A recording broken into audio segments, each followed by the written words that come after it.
Welcome to the latest episode of our podcast series for financial advisors.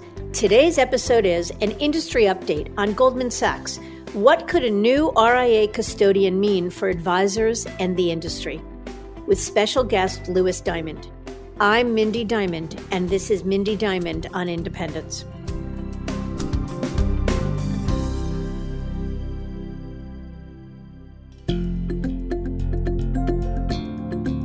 This podcast is available on our website, diamond-consultants.com, and on advisorhub.com, as well as Apple Podcasts and other major podcast platforms.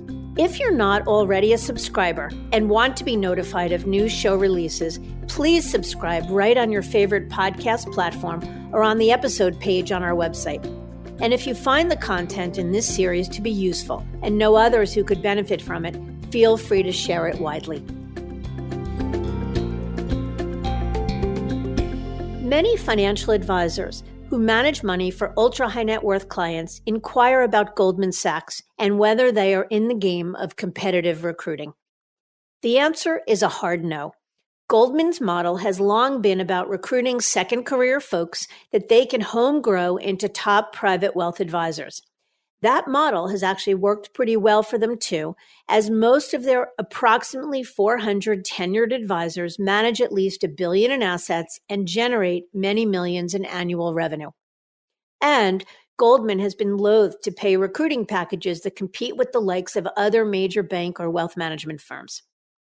But alas, financial advisors may get their shot at associating with the firm, as it has been reported that Goldman Sachs is building an all-star sales team, indicating they're all in on the RIA custody business.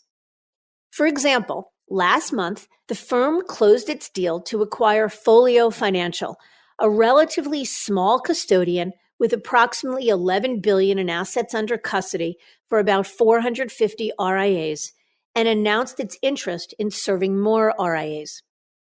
Certainly, it's early in the game, and there are a million as yet unanswered questions about what this really means and what it might look like, including who they will be looking to recruit, who the target clients will be, and when they will be ready for prime time.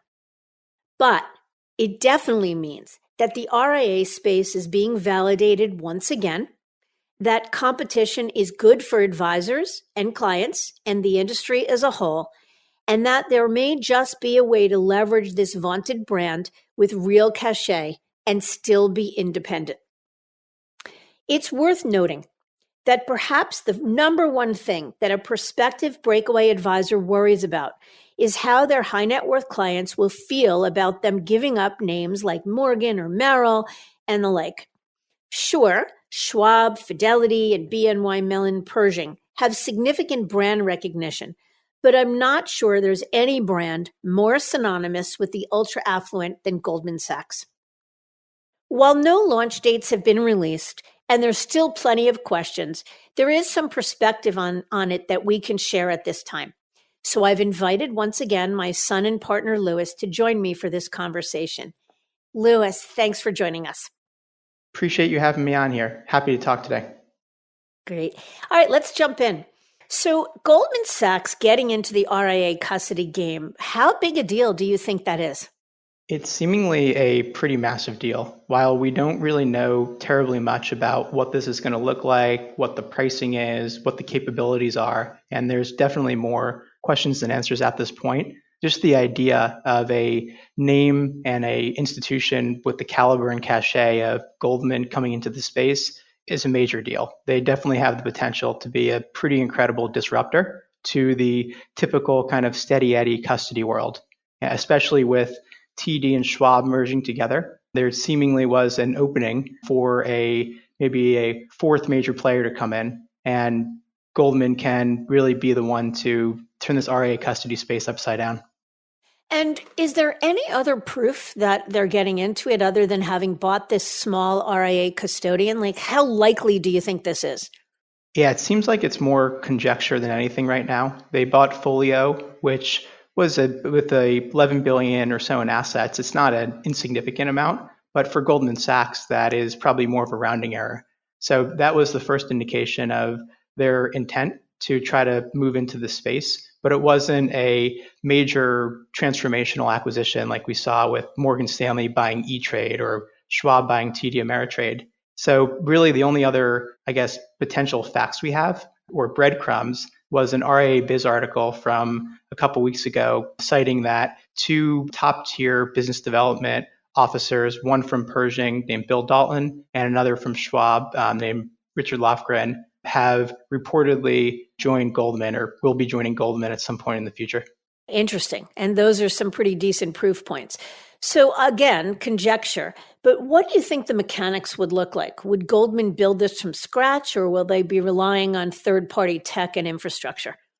So it seems like what they'll do is leverage the building blocks of Folio, which was already a custodian, use that as kind of the foundation. What was pretty clear, though, was Folio definitely didn't have the technology or the connectivity with other third-party technology vendors, or really even the platform to really compete head-on with the major custodial players. So what I would guess is they use Folio to begin the kind of build process, and then they'll deploy all of their brilliant engineers and probably millions and millions of dollars to take it to the next level, to integrate it with other parts of the institution. And they do have a lot of other touch points with RIAs already within the firm. You look at something like United Capital, which they bought for $750 million, and ACO, which was already there. Plus they have Marcus and they have the credit card business in conjunction with Apple and all of the other lines of business already within Goldman. It seems like they'll kind of use that as the building blocks to connect this and create a seemingly an end-to-end custodian for advisors. So why now? Like, what's really in it for Goldman? Yeah, so the custody business in itself is not terribly profitable, with Schwab and Fidelity and TD last year going to zero for the most part on custody. It's pretty clear that custodians don't make money from charging per trade or charging basis points and assets for custody services. So really the way custodians make money, whether it's Goldman or Schwab or otherwise, is net interest margin. So really it's a differential between what they pay on cash balances, so the nominal interest rate that their clients get on cash, versus what they can lend that money out at, whether that's through securities-based lending, it's through mortgages or other lending services. That's really where the money is. I would say too with Goldman, because they have such a impactful commercial bank and retail bank, they now have an online banking platform, they have a credit card business, they have asset management services. There's definitely a lot of other revenue sources that are already present within Goldman. So what they get is RIAs are really a distribution mechanism to the end client. They started breaking into the high net worth space away from their traditional ultra high net worth business with the United Capital acquisition and what Joe Duran and his group have been able to do.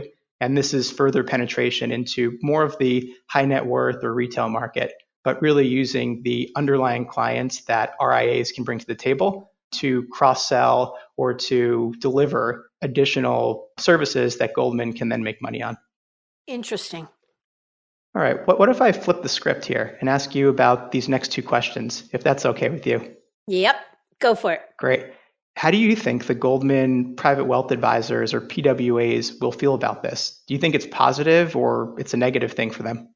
You know, it's an interesting question, and I think it'll depend upon who you ask. So there are Goldman PWAs that will see this as a good thing. Many of them hold restricted stock. That's their sort of their version of golden handcuffs. And I spoke to a Goldman PWA the other day that said anything that can drive the stock price up is a good thing. Goldman apparently just came out with a retire in place program that is meant to compete with what the wirehouses have, the sunset program the wirehouses have in place, and be a way of retaining their top talent. It's only for the real top of the food chain advisors. I think it's the top 10% of producers. But those folks in particular who are now more committed to staying put may at least justify the idea of staying because this could potentially increase stock price. But my instincts tell me, just based upon having worked with a lot of Goldman advisors, that many of them will not be happy about it. What many of them have complained about for the last number of years is a feeling that Goldman is taking what was a really, high-end, ultra-sophisticated platinum brand and moving it downstream. And I think, one of the questions that I think you and I will talk about as we move forward is who will the target client be of this? If they become an RIA custodian, I can't imagine it's going to be the target clients will all be the $25 million plus client. And if that's the case and they move downstream, does it then somehow tarnish or diminish the brand that these Goldman advisors have prized for so long? Yeah, and I think to add to that as well, I completely agree. Goldman typically has one of the lowest payouts on the street. And in large part, it's because the Goldman business card is typically worth its weight in gold, no pun intended. And a lot of what clients get, if they're a client of Goldman Sachs Private Wealth, is the exclusive services and platforms that really they're paying for. So this also, I think, would open up this bespoke and typically private platform and make it available to many, many more clients, many of whom have way less in investable assets and are paying far less in fees than the typical $10 million plus private wealth client of Goldman Sachs. Yeah, I think that's right. And the obvious question on the minds of probably every Goldman PWA, if they hear this podcast or if they read stories about Goldman breaking into the custody business, is whether this will be a legitimate way for a current Goldman advisor to become an RIA. Well, that is the $64 million question, and who knows? But here's what I do know. It's hard for me to imagine a scenario where Goldman just opens up the floodgates and allows all of these top advisors to go be independent, to access them as a custodian as opposed to as an employee. The truth of the matter is, in models, you look at Wells Fargo or Raymond James, for example, that both offer multi-choice or multi-option access to their platform. They don't just open the floodgates and say, come on over. There's a tariff that advisors have to pay, a significant tariff in order to move from one to the other. And there are some pretty strong barriers to entry. I think, the other thing is that Goldman advisors, if you talk with them, they many of them running, multi-billion dollar books, generating tens of millions of dollars a year in annual revenue. And their first interest in a perfect world would be to go out and be independent and form a multifamily office as an RIA. But in the end, the practicality of that is very unlikely and very low probability. Why? Because Goldman has a very strict garden leave when advisors leave. They have a very strict non-solicit. And unless you're in California, which is a strict right to work state, it's very difficult to do. So it becomes low probability. So there's no question that it'll be the first question Goldman advisors will ask. It's just hard to imagine a scenario where Goldman will want to cannibalize their existing business and allow advisors to come on over. Yeah, I think that's exactly right. And you mentioned it earlier, but Goldman advisors have significant, really unvested deferred compensation or restricted stock units that they've amassed. So perhaps one of the ways they try to keep the PWAs in their current, more profitable seat is by having these advisors completely forego their RSUs if they transfer over. Because I agree with you, the margins on a custody business, even if you are able to generate revenue from other services, is a fraction of what you get from, the Goldman world keeping probably 65 cents on the dollar as far as advisor payout, and still collecting the same revenue from lending and from asset management and from other services. Yeah. So how about on the other side of the table? Do you think that this will be or could be a legitimate way for a prospective breakaway to associate with a Goldman name? Absolutely. That is, if there are, I would say, 2 or 3 barriers that wirehouse advisors in particular have about going independent, the largest one is typically brand. So you go from having the Morgan Stanley or the Merrill Lynch or the UBS business card that's very powerful with clients and for prospecting. Everyone knows who they are, they're household names. And then the question is, if I go out and form my own business, are my clients really going to believe in the brand that I create? The truth of the matter is the brand, if you will, when people go RIA is Charles Schwab or Fidelity, BNY Mellon Pershing, or in some cases Raymond James or LPL, which are pretty powerful brands in and of themselves, but it's not Goldman Sachs. Those are incredible brands that have picked up tremendous market share. But Goldman, especially with advisors, is synonymous with the ultra wealthy, and it's really the gold standard. So I think that is a major, major deal that advisors could seemingly leverage the Goldman brand and reputation, but still own their business. You still have the other potential barriers for advisors going independent. And just because Goldman is now a custodian, it doesn't mean that every advisor now is going to join them and that all of a sudden models like Rockefeller and First Republic are no longer valid. And even that Goldman's going to pick up every single opportunity because there's a lot more to choosing a custodian. It's the technology and what the custodian's providing, but also how it integrates with other third parties. There's how much support they're going to provide and building the business. And at the end of the day, if someone wants to be an RIA or enter the independent space, they're still making a major economic sacrifice in the short term by choosing to either self-finance and move to independence or really just the opportunity cost of not getting a major check from another firm. So they're still face some other barriers or obstacles to really opening the floodgates. But I would think for advisors and teams that are kind of on the fence about whether independence makes sense or ones that are just fearful of the brand name situation, this can really be an accelerant for those groups to look at the RIA channel either for the first time or to finally pull the trigger after a lot of consideration. And I think there's two glaring potential limitations that I would think about. And one is the fact that, like it or not, Goldman may have a more cached name, if you will, but Schwab and Fidelity and Pershing have been in the custody game for years with trillions of dollars in assets and know how to do it. How will Goldman compete with that? Will it be a fully baked model, and can they compete and offer the same set of services and support that the more institutional custodians or the longer tenured custodians can?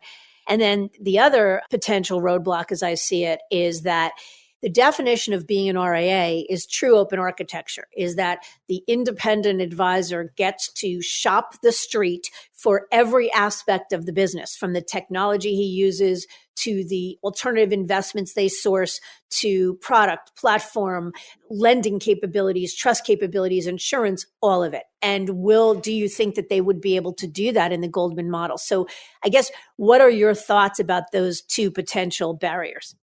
So I would agree. They definitely are barriers because, the people who have been running Schwab and Fidelity and Pershing, before that TD, for so many years, they're brilliant people. And they've spent hundreds of millions of dollars on technology development, on building out massive support teams. And they're people that have grown up in the RIA channel. So just because you slap the Goldman name on a custodian, it doesn't mean that it's going to be right off the bat as competitive with those groups on technology, on service, on ancillary support. The act of being a custodian, so safe asset custody, is completely commoditized. Most firms can do it. Banks can do it. The major difference now with custody is how's the technology integrations and what are the other ancillary support services that an advisor is going to get, or how is the custodian going to help me grow my business? And I would say there's a lot to be proved that Goldman will be able to do that. Even if they have all the intentions in the world, it still takes time to develop those capabilities. It's not a overnight thing. And a lot of the knowledge and skill set that have been gained by the other major custodians it happens over years. Just because you have a large pocketbook to spend on development and on hiring, it still takes a lot of institutional knowledge to really build up what it takes to be a leading custodian. On the other point of what it means to be an RIA, which is that everything's unbundled, that you're not beholden to one platform or proprietary products. I would actually be very surprised if there was a mandate in this model that advisors had to do their lending business. They had to do their asset management through Goldman. I think it's more just, it's probably easier if you're on the custody platform to leverage the services that are already there. And it's going to be more familiar to what wirehouse advisors are used to, which is having everything under one roof. But if anything in this reeks of proprietary or restrictive or mandated, there's no way they'll pick up the market share that they're trying to get. And do you think that this, if Goldman pulls this off, what do you think will be on the minds of senior management at the likes of Morgan and UBS and Merrill with respect to the RIA space? Yeah, it's a fascinating question. To me, it's a live case study for them on what it would mean for a blue chip institution that has a decades old private wealth management business to enter into the RIA custody world and to see what happens. Is the private wealth business that's more profitable, as we mentioned, going to be cannibalized? Is this business able to be as profitable? Because it's definitely a scale business. What's going to be the tech spend to get it up and running? E-Trade was bought by Morgan Stanley a couple months ago. E-Trade, before Morgan bought it, was one of the top 5 largest custodians. So Morgan, through that acquisition, had capabilities to become an RIA custodian, but they've said publicly that that's not really what they're going to focus on. There's always rumors or questions about whether UBS would throw their hat into the ring for custody. We don't really hear the same about Merrill, but it's definitely a question. There's no doubt that if Goldman comes in, is a disruptor, and picks up some meaningful market share, that if you're one of these other major firms, you have to at least look seriously at what it might mean for your business. And now they can kind of sit back and watch and see Goldman throw their money at it and their time and their capacity, and basically just watch to see how it works and whether the playbook makes sense. Yeah, it's an interesting point. So looking at Morgan Stanley, for example, they bought E-Trade. And the first thing that went through everybody's mind is, are they getting into the RIA custody business? But James Gorman, Morgan's CEO, has said publicly many times that the reason for buying E-Trade was all about the downstream wealth opportunities that could be created as a result of the retirement plan and stock plan business that E-Trade is masterful at, and the downstream wealth opportunities that will afford wealth management. So for right now, at least, it doesn't appear that their goal is to get into the RIA space. But the reality is that all of those firms are losing big advisors every day, meaningful teams, big advisors to the independent space or to the Rockefellers or First Republics every day. And at some point, don't they have to begin thinking about how to compete? Yeah, I mean, you would think so, but if you're a decision maker for these firms and you're evaluating the business from the 50,000 foot level, from the executive suite, at the end of the day, while on the ground, so to people like us and to advisors, we're watching the most well-regarded, largest teams in the industry leave in many cases. I still think to these major firms, it's probably still a rounding error. While of course they would love to keep all of their advisors, and it stings when $1 billion team walks out the door, not to mention the future knock-on effects it might have of others following them as kind of a wake-up call. I think it's still, they look at the RIA channel as it's just another place where advisors go. And while they'll lose some teams and they'll continue to lose teams to the competition, is it really worth the development of building a new custodian? And I think the bigger risk is just the cannibalization. Is do we take our 16,000, 8,000, 14,000 advisor platforms where we have a ton of real estate and branch managers and expensive infrastructure, and do we all of a sudden open up the floodgates and make that line of business significantly less profitable? Yeah, and that is actually the exact tact or narrative that senior leadership at the major firms have always held on to. And I think it'll be interesting to see what they do, especially if Goldman gets this right. And then we mentioned it a little earlier, but do you think that Goldman's target market will be breakaways or existing RIAs? Or if they're going to go after existing RIAs, will they look to poach from Schwab, Fidelity, and Pershing? Yeah, so normally net new assets, which is the metric that custodians live and die by, is from new custody sales. So meaning someone or someone's transitioning from a wirehouse and setting up a business for the first time, or a business transferring from an independent broker dealer and looking to move off of a proprietary custody platform or from from more of a clearing arrangement and into the RIA space. The RIA custodians do still capture a decent amount of net new assets from existing RIAs, but I think it's a harder and a longer sale, because in order for an existing firm to change custodians, they have to repaper the business. So there has to be some very, very significant pain to go through the pain and hassle of doing that. So I wouldn't be surprised if Goldman can make a heck of a business out of becoming a secondary or tertiary custodian for existing RIAs who will keep their primary custodian where it's always been, which is probably Schwab, Fidelity, Pershing, or TD Ameritrade, but that for new assets or for certain clients, they might look at Goldman. But I think the short answer to your question is if they really want to grow this thing quickly, and also just where I think this value proposition will resonate most, they're absolutely going to focus more on the breakaway space, because that's how you get the biggest slug of assets in the quickest period of time. And we know there's so much momentum still toward the independent space that it would be hard to ignore that market. I bet that part of the strategy, though, too, will be to target family offices and other firms that maybe are looking for a different type of custodian. So it's probably all of the above, but I would think a large part of the growth strategy will be focusing on breakaways.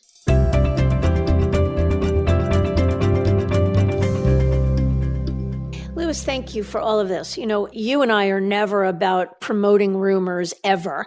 And we acknowledge that there are more questions than answers and that a lot of this is just conjecture. But it does speak to, what we know about an industry that has been in transition for a long time. It does speak to the changing advisor mindset that we talk about a lot. It does emphasize the validity and mainstream nature of the independent space. And so we will continue to watch this closely and continue to sort of share the information with you as it becomes more tangible, if you will. And we promise to come back to it over time as we get more information.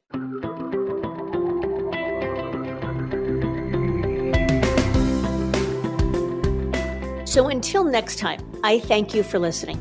And I encourage you to visit our website, diamond-consultants.com, and click on the Tools and Resources link for valuable content.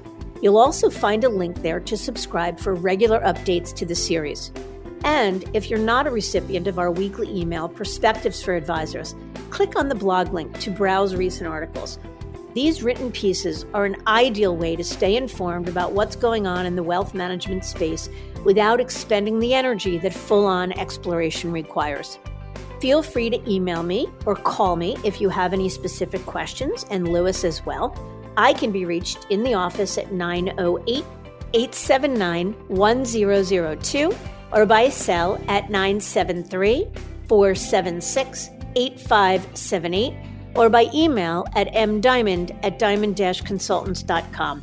Please note that all requests are handled with complete discretion and confidentiality. And again, if you enjoyed this episode, feel free to share it with a colleague who might benefit from its content. And a special thanks to AdvisorHub.com for sharing this podcast with their viewers and subscribers. This is Mindy Diamond on Independence.